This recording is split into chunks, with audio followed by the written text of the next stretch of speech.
Senator Hurd. Thank you, Chair Dembro, and thank you to the entire panel for coming today. I really appreciate it. In listening to your presentation and whatnot, one of the things that I've always found to be something that I want to push is in the way of promoting equality is choices, right? Having robust choices, and in this case, a robust choice for parents of color, and for that matter, parents of all races, to be able to choose the best place they see fit for their children to be educated in. It's a question for the entire panel. Are you supportive, and the groups you're associated with, are you supportive of more school choice for parents to be able to dictate where they want their child to be educated? So I can speak a little to this. It's an interesting thing because we run a school that's a school of choice, but I would say I actually served on a panel in Portland Public Schools. It was an advisory group that looked at the choice patterns within Portland Public Schools, and it found very clearly that children of color do not exercise choice. Kairos is probably the first school that Black parents have in any sizable way chosen to send their child to, that the choice patterns in Portland Public really actually supported white flight from neighborhood schools, and it had a detrimental impact because, you know, the dollar follows the child.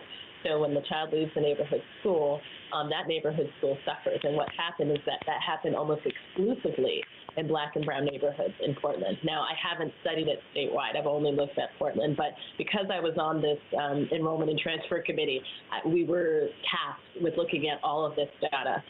It also very much favored higher income children. And so poor white students didn't exercise choice much either. So choice definitely disproportionately favors privileged children, mostly white and definitely middle class.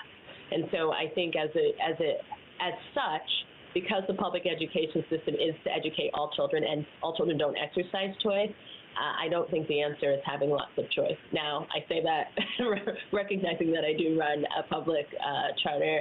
I think we found that the Black students were failing at such high rates that we wanted to provide an option that could yield different results.